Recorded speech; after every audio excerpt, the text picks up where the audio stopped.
वो बाप शत्रु है जो अपने बच्चों को शिक्षित नहीं करता है। मैं हमेशा से हम लोग महिलाओं को पिछड़ा मानते हैं। जहाँ जैसी परिस्थिति आज से 100 साल पहले की शिक्षा जी, आज कोई मुकाबला नहीं। सही बात। आज से 20 साल वाले आने वाली शिक्षा का आज का कोई अर्थ नहीं रह जाएगा। सो गाइस, आज हम जाने वाले हैं एक स्पेशल जगह, इसलिए हम सुबह सुबह आज ऑफिस आ चुके हैं। देखिए अभी ऑफिस खुला नहीं है और हमें लगभग 4 घंटे लगेंगे वहाँ जाने में। तो चलिए हम चलते हैं, बाकी बातें कार में करेंगे।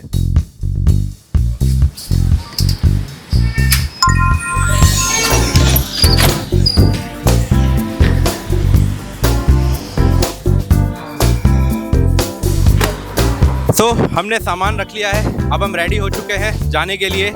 तो चलिए भैया, आज हम जिस शख्सियत से बातचीत करने जा रहे हैं, उन्होंने हिस्ट्री सिर्फ पढ़ा नहीं है बल्कि उस हिस्ट्री को जिया है। ट्रैफिक वगैरह किलोमीटर अभी 50 घट गया। हम जब निकले थे हमें 200 के आसपास जाना था, 150 पे आ चुके हैं। 3 घंटा 14 मिनट निकल हो रहा है।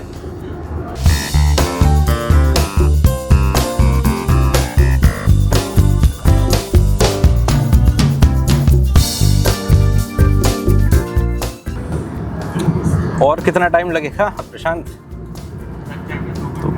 2 घंटे लगने वाले हैं और 2 घंटे लगेंगे अभी हमें वहाँ पहुँचने में। और मैं अभी वही पढ़ रहा था उनके बारे में। तो 1926 में वो पैदा हुए हैं, तो लिटरली अभी मतलब उनकी एज होगी 102 के करीबन एज होगी। तो आप सोचिए 100 साल से ज़्यादा का एक्सपीरियंस होगा उनके पास। और उन्होंने ना केवल हिस्ट्री पढ़ी होगी बल्कि उसे जिया होगा। मतलब मन में मेरे बहुत सारे सवाल हैं जो मैं उनसे पूछना चाहता हूँ कि 1947 में एग्जैक्टली क्या हो रहा था उस दिन, क्या हुआ ऐसा, क्या कुछ कहानियाँ हैं, क्या कुछ किस्से हैं। मैं वो सारी चीज़ों को सुनना चाहता हूँ और आपको भी सुनाना चाहता हूँ। मैप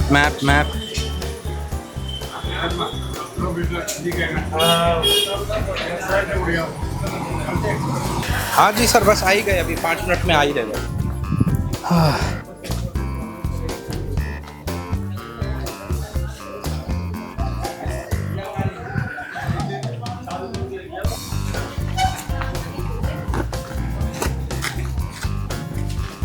मैम, ये पंडित रामकिशन शर्मा जी का घर है यहाँ पे। तो दोस्तों फाइनली हम पहुँच चुके हैं जहाँ हमें पहुँचना था। हम आए हैं पंडित रामकिशन शर्मा जी के घर उनसे बातचीत करने। थोड़ी बहुत चीज़ें तो मैंने आपको कैब में ही बता दी थी और थोड़ी बहुत बातचीत अब हम उनसे कर लेते हैं। आइए।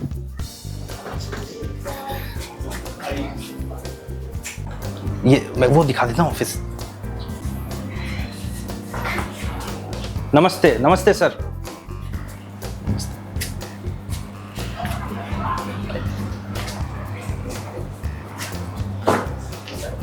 आइए, आप बैठिए। यार पता था कि हम लोग आ रहे हैं, कोई आने वाला है ऐसा करके इन्होंने बताया था।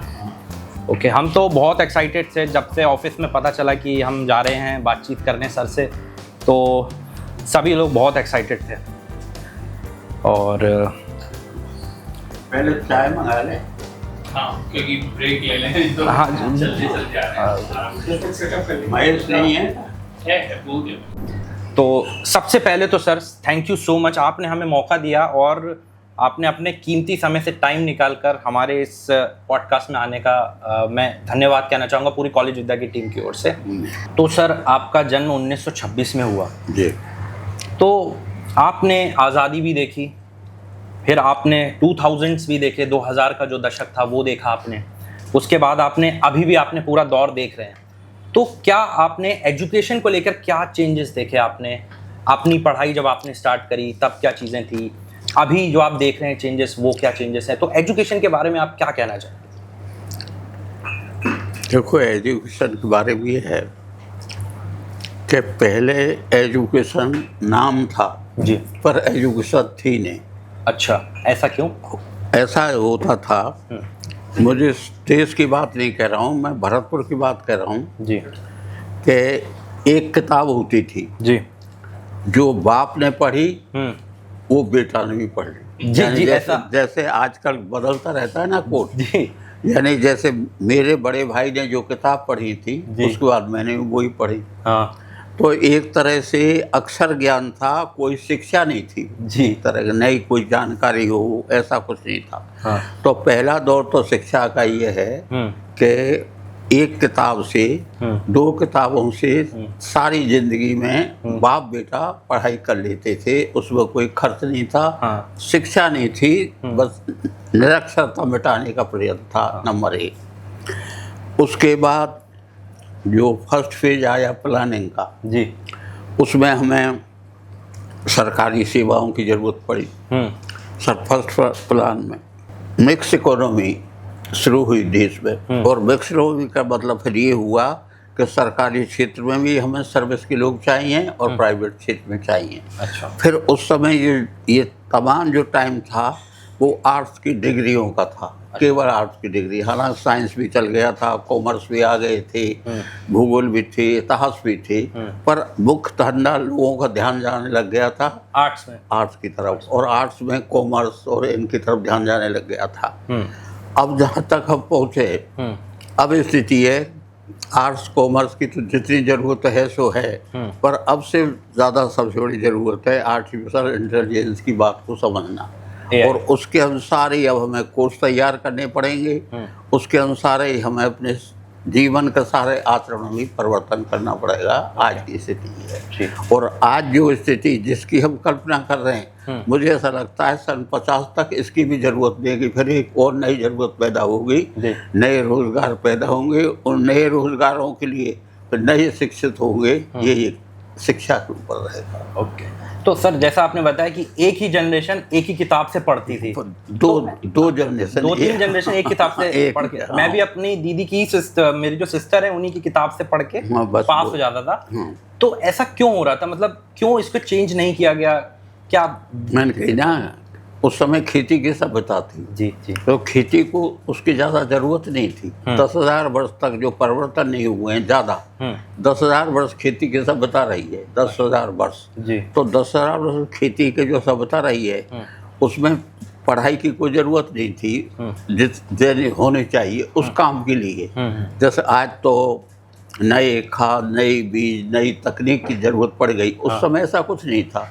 उस समय तो केवल ये था हल बैल से खेती होती थी, पानी भरने का इंतजाम को दूसरा था। तो उस समय शिक्षा की आज की ज़रूरत के अनुसार उस समय ज़रूरत नहीं थी, उस समय खेती की वजह से जी। एक कारण। दूसरा ये था कि सरकारी सेवाएं बहुत कम थी। अब जैसे हमारा भरतपुर ले लो, आज़ादी से पहले यहाँ 54 तो प्राइमरी स्कूल थे, 54 प्राइमरी स्कूल थे केवल पूरे जिले में 54 प्राइमरी स्कूल, पूरे जिले में, मतलब पूरे भरतपुर में सिर्फ 54 प्राइमरी स्कूल। हाँ, 13 मिडिल स्कूल, 13 मिडिल स्कूल और एक हाई स्कूल, एक हाई स्कूल।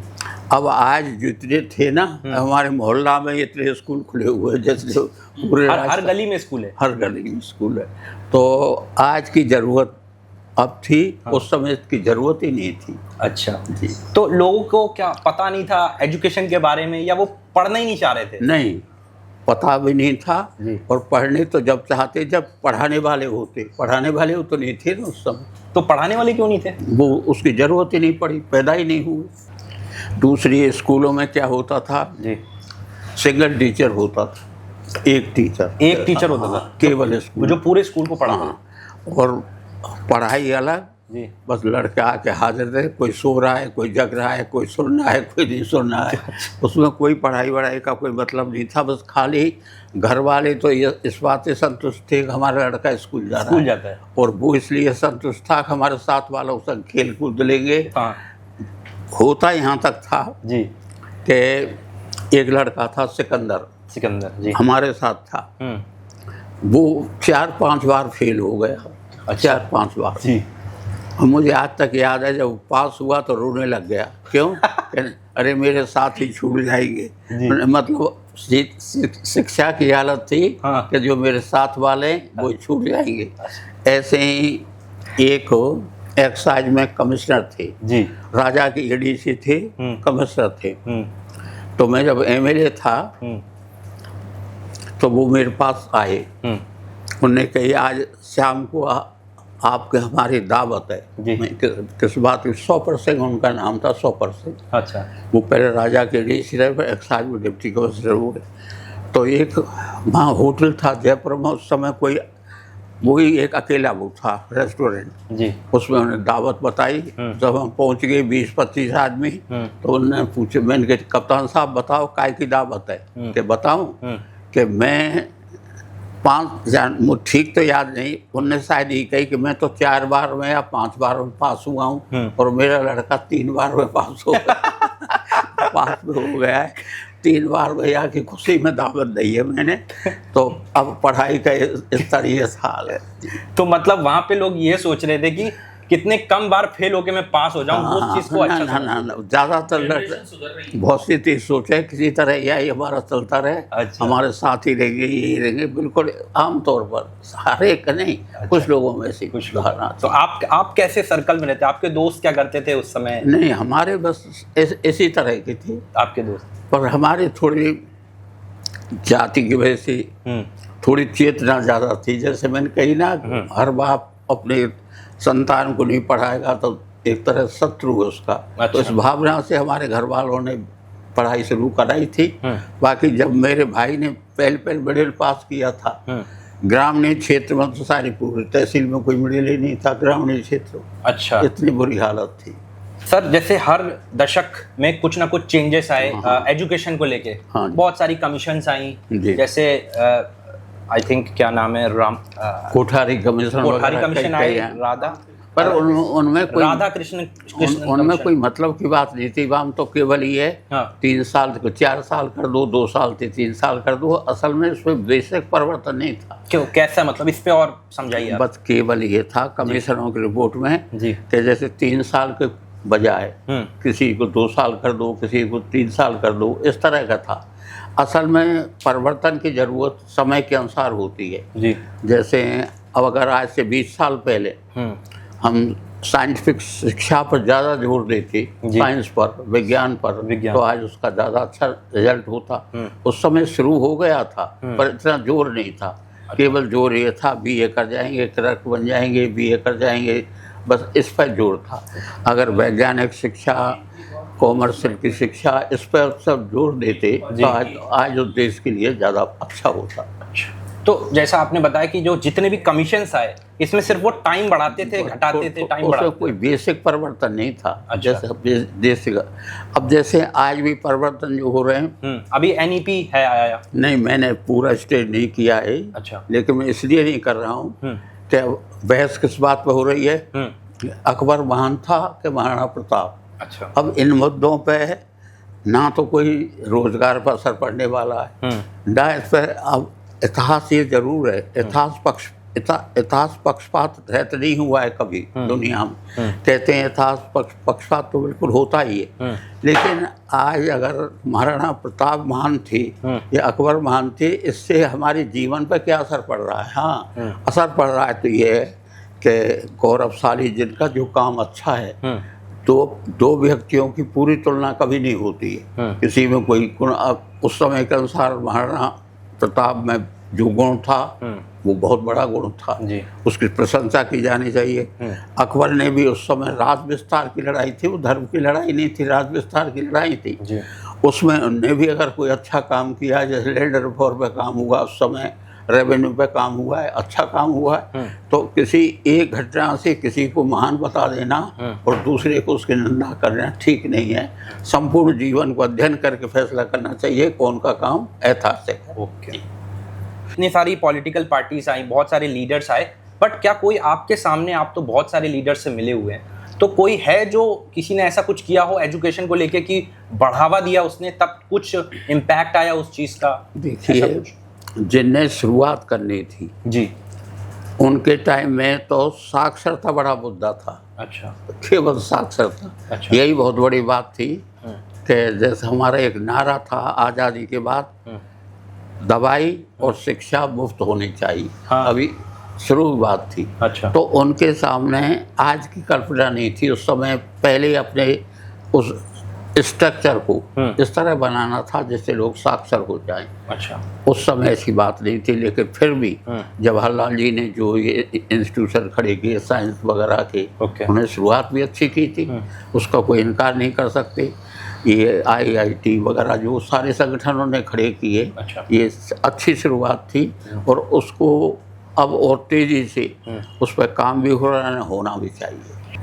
तो मैंने ये सवाल इसलिए पूछा था क्योंकि आप जैसे बहुत सारे लोगों से मिले, लीडर से मिले। आज ये देखा जाता है कि जो पुराना ज़माना था आज़ादी के टाइम का, वहाँ पे जो लीडर्स थे वो बहुत पढ़े हुए थे। कुछ लोगों ने PhD करी, कुछ लोगों ने मास्टर्स करी, पर आज ये देखा जाता है कि आज कुछ लोग नहीं पढ़े हैं, या जो पढ़ाई की जो इम्पोर्टेंस है वो कहीं ना कहीं कम हो गई है पॉलिटिक्स के अंदर भी। देखो, उस समय का फ़र्क ये है कि आज़ादी से पहले और आज़ादी के बाद सन 67 तक त्याग की राजनीति रही है। त्याग जी, यानी MLA MP बनना धंधे का काम नहीं था, सेवा का काम था। अच्छा। सब बामन से लेकर 67 तक जी, तो उस समय थी त्याग की राजनीति। अच्छा। अब जो चल रही है 67 के बाद फिर राजनीति हुई हिस्सेदारी की। अच्छा। हिस्सेदारी की राजनीति का मतलब ये है कि पिछले वर्ग ने जो राज्य में हिस्सेदारी मांगना शुरू किया, मंडल कमीशन बना, उसके बाद राजनीति में कुछ परिवर्तन आया। जो सवर्ण थे उनकी संख्या कुछ कम हुई और इनकी हिस्सेदारी बढ़ी। अब जो राजनीति चल रही है, पहले त्याग की, फिर हिस्सेदारी की, और अब जो 90 से राजनीति चल रही है वो चल रही है भोग की राजनीति। अच्छा। भोग की राजनीति का मतलब है ज़्यादा ज़्यादा देव कुछ मत, प्राप्त ज़्यादा करो। MLA बनो, MP बनो, अपने घर वालों को बढ़ाओ, परिवार को बढ़ाओ, पैसा बढ़ाओ। तो उस समय त्याग की राजनीति थी, अब भोग की राजनीति है। अच्छा, एक सवाल जो सर मैं कार में भी आते हुए भी यहाँ पे मेरे मन में था कि आप 1947 में जब देश आज़ाद हुआ तो अब आप 21 या 22 साल के रहे होंगे, तो उस दिन कैसा माहौल था, क्या था? कोई कहानी आपको याद हो कि यार ये तो हमें मुझे बतानी ही चाहिए सबको? देखो, ऐसा है, ये जिस दिन देश आज़ाद हुआ था उस दिन मैं यहाँ ही था, भरतपुर में। यहाँ पर थे आप? हाँ, नहीं, ये हमारा घर नहीं था। अच्छा। दूसरी जगह यहाँ ही था जी। एक तो उस दिन बरसात हो रही थी, बहुत जी। तो कुछ हमारे नए लड़के जी, कम उम्र के, जो समय ज़्यादातर कांग्रेस में थे, उनका एक जुलूस निकला था लक्ष्मण जी के मंदिर पर। जी। लक्ष्मण जी के मंदिर से एक जुलूस बना के जहाँ झंडा फहराना था वहाँ तक जाना था। तो जुलूस में एक गाना गाते थे, कदम कदम बढ़ाए जा, खुशी के गीत गाए जा, ये जिंदगी है कौम की, कौम को लौटाए जा। तो इस गाने के साथ हम लोग 50-100 लड़के पहुँचे थे और पहुँचे थे पोस्ट ऑफिस पे, क्यों? अच्छा। उस समय स्टेट था। हाँ। स्टेट की इजाज़त नहीं थी।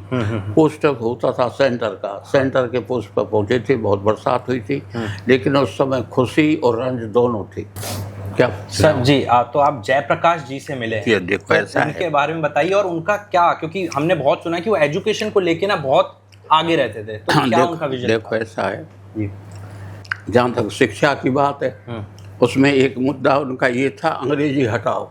अच्छा। अंग्रेज हटाओ का मुद्दा उनका ये नहीं था अंग्रेजी मत पढ़ो। अच्छा। अंग्रेजी हटाने का मतलब ये था राजकाज में और पढ़ाई में अपनी लोकल भाषा होनी चाहिए। अच्छा। राजकाज में मतलब पढ़ाई में जब आप पढ़ रहे हैं तो आप लोकल लैंग्वेज में अपनी पढ़ाई पढ़ो। क्योंकि उनका तर्क ये था कि सब्जेक्ट पर तो कम ध्यान दिया जाता है और भाषा पर ज़्यादा ध्यान दिया जाता है। अच्छा। और अपनी भाषा में पढ़ेंगे तो सब्जेक्ट पर ज़्यादा ध्यान दिया गया, उससे ज़्यादा प्रतिभा का निखार होगा। अच्छा। तो डॉक्टर लुया ने शिक्षा पर खास बात ये कही थी। अच्छा। अंग्रेजी हटाओ और राजकाज का काम लोकल भाषा में करो, अनुवाद की व्यवस्था बहुभाषीय केंद्र बनाओ। और एक जो आपका कहना है ना कि उस समय पढ़े लिखे ज़्यादा थे, पढ़े लिखे तो कम थे। पढ़े लिखे कम थे उस समय? कम थे नहीं, कुछ लोग तो बहुत अच्छे थे। अच्छा। जैसे जयप्रकाश है, जवाहरलाल जी हैं, ये तो थे, पर आम लोग कम पढ़े थे। अब स्थिति ये है कि अब MLA MP कोई ऐसा नहीं है जो पढ़ा लिखा नहीं हो। अच्छा। सुबह शेड्यूल कास्ट में कुछ हो तो उन्हें सब पढ़े लिखे होते हैं। पर उस समय जो उनका अध्ययन था वो मैंने कहा भोग की राजनीति नहीं थी, त्याग की राजनीति थी। तो उस समय उनका सारे काम समाज के भलाई के लिए होते थे। अच्छा। और आज जो है उनमें भलाई कम और अपना हित ज़्यादा।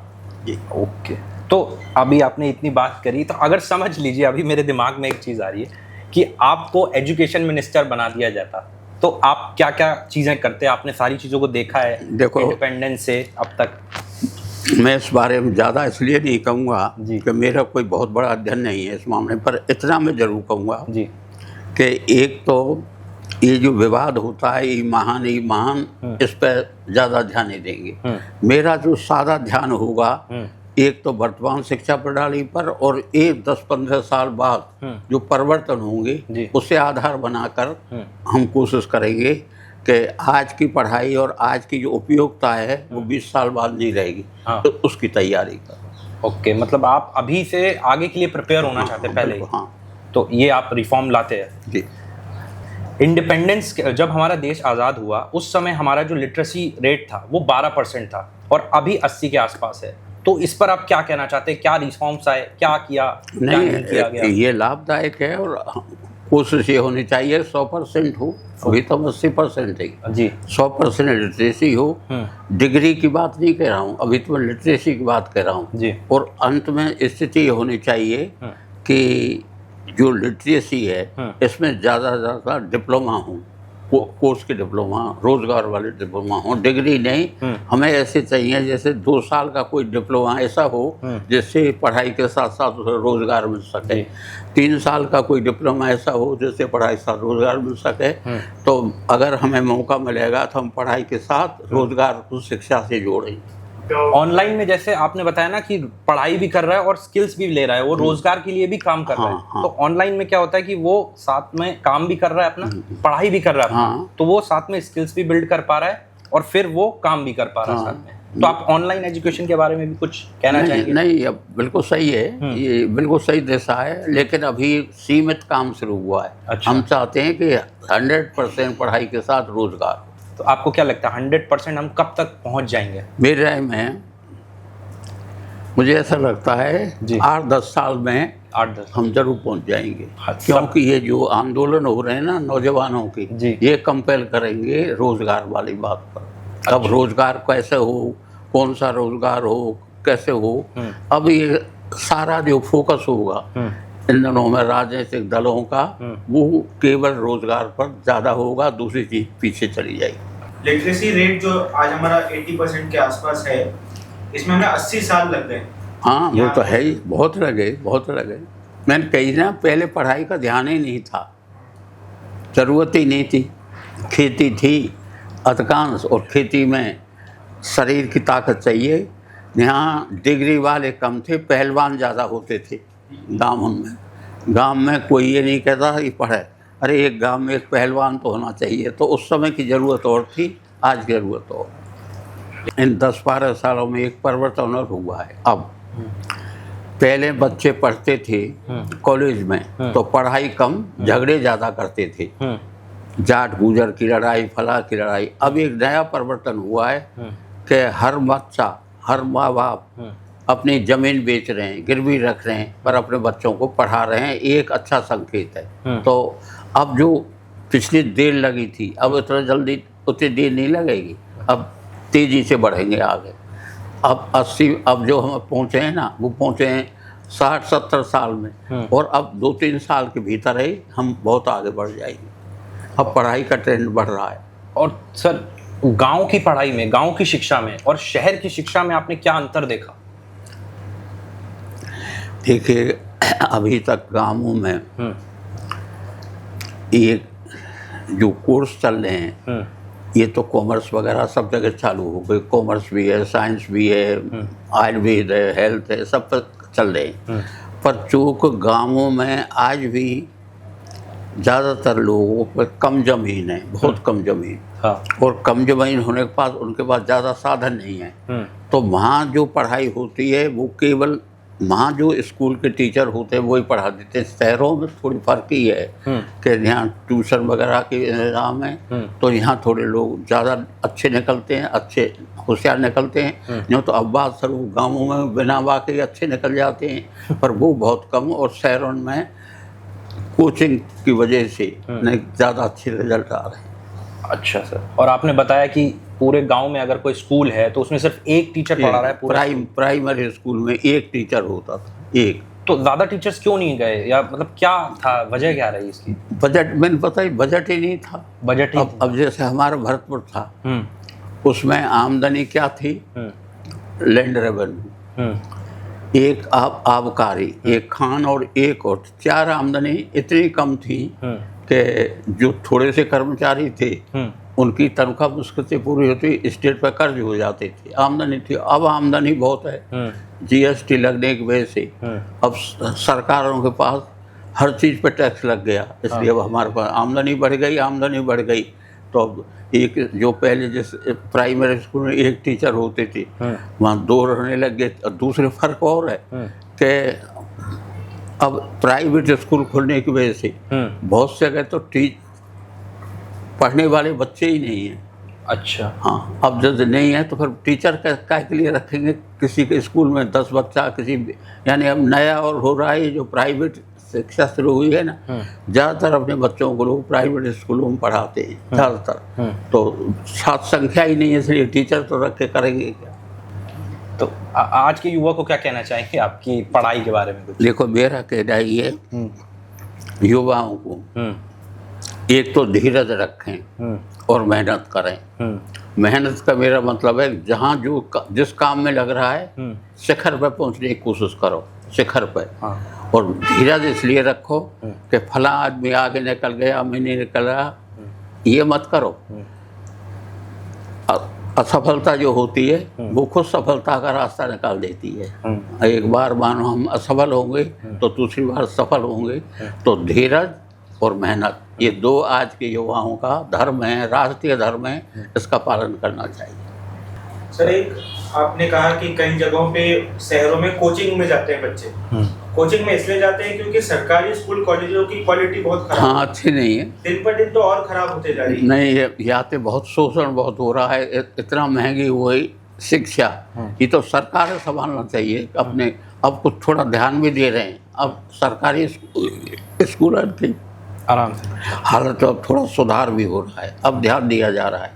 नहीं, कोच में बहुत पैसा खर्च होता है, यहाँ कुछ भी नहीं होता था पहले पढ़ाई लेकर। अब थोड़ा सरकारी स्कूलों में सुधार हो रहा है कुछ।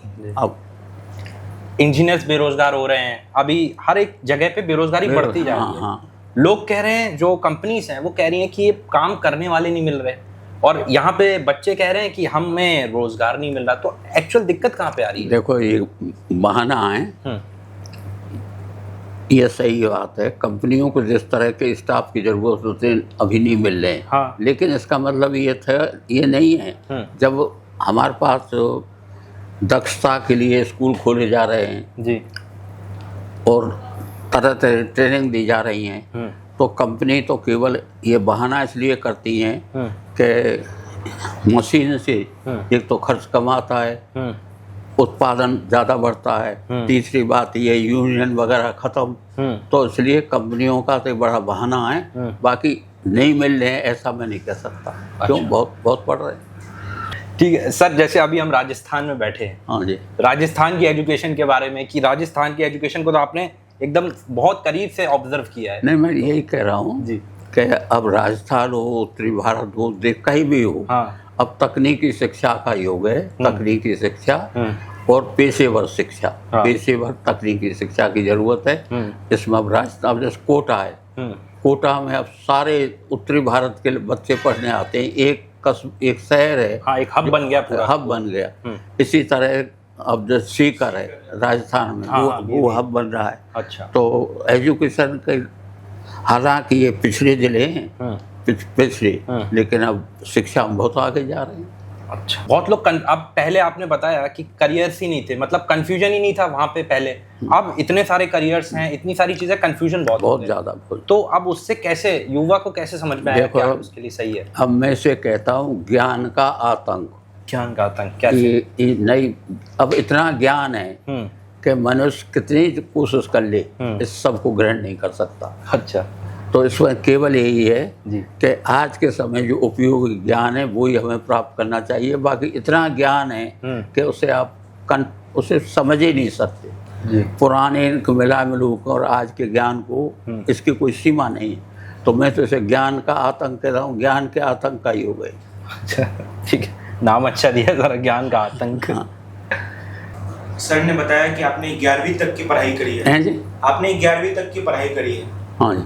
कोई आपको इस बात को लेकर अफसोस होता है कि आप और पढ़ना चाहते नहीं, हैं? नहीं। कैसे पढ़ाई छुटा सर आपका? देखो अफसोस तो ये होता है जी कि अगर हम, मेरी बात कहता हूँ, अगर ज़्यादा पढ़े होते तो हमारे जो ये नेता हैं ना, लोहिया, जयप्रकाश, हम शायद उनसे कई मामलों में आगे निकल जाते, कई मामलों में। और अफसोस नहीं होता है, अफसोस ये होता है कि कम पढ़ाई की वजह से हमें जो संकोच रहता है मन में, हमारे ज्ञान में कमी नहीं है, पर हमें खुद डर लगता है, अरे ये बहुत बड़ा विद्वान है, बहुत बड़ा विद्वान है। तो ये तो है ही कि अगर पढ़ते तो ज़्यादा अच्छा रहता। सो गाइस, यहाँ पे लाइट सुबह से आ जा रही है, अभी सर ने हमें बताया, कोई बात नहीं, बट हम अपनी बात को जारी रखेंगे। तो सर आपने बताया कि आपने 11th तक पढ़ा और फिर किसी वजह से आपने वो पढ़ाई छोड़ी। तो फिर जब सर को आपने पढ़ाने का सोचा तो क्या आपके माइंड में था कि मुझे इनको पढ़ाना है, कैसे करना है मैनेज, क्यों? देखो वो तो मैंने बता दी जी। अब तो हर माँ बाप अपने बच्चों को बढ़िया से बढ़िया पढ़ाना चाहता है। जी इसके पत्रकारिता के क्षेत्र में जब गया तो मैं तो इसे बहुत पसंद करता था कि ये बहुत अच्छा क्षेत्र है, लेकिन अब वो पत्रकारिता का क्षेत्र भी गड़बड़ हो गया। अच्छा। तो अब ये भी क्या, वो तो हमारे बच्चे अच्छे पढ़ रहे हैं। मेरे दूसरे लड़के की लड़की पीएचडी कर रही है, समाजशास्त्र में कर रही है, और छोटे बच्चे सब पढ़ रहे हैं। अब तो अब पढ़ाई वाला वो मुद्दा नहीं है, अब तो हर माँ बाप पढ़ाने की कोशिश कर रहा है। अच्छा। मैं हमेशा से, हम लोग महिलाओं को पिछड़ा मानते हैं। हम हमारे सिद्धांत में दलित ही नहीं है, हम महिलाओं को भी दलित मानते हैं। तो मेरी हमेशा कोशिश रहती थी कि महिलाओं को आगे बढ़ाओ। तो बिल आया तो उसमें वो कुछ कर रहे थे, मैंने उसमें कई सुझाव दिए थे, उस समय की सरकार ने वो सुझाव स्वीकार भी कर लिए थे। सर क्या पॉलिटिशियंस ने शिक्षा को सीरियसली लिया है, या कब लिया, या अभी लिया, नहीं ले रहे, क्या कर रहे हैं? देखिए, सीरियस नहीं लिया होता तो आज से 50 साल पहले ITI वगैरह की कल्पना कौन करता। तो सीरियस तो लिया है, लेकिन हमारी जो विकास की अवधारणा है ये कंफ्यूज रही है।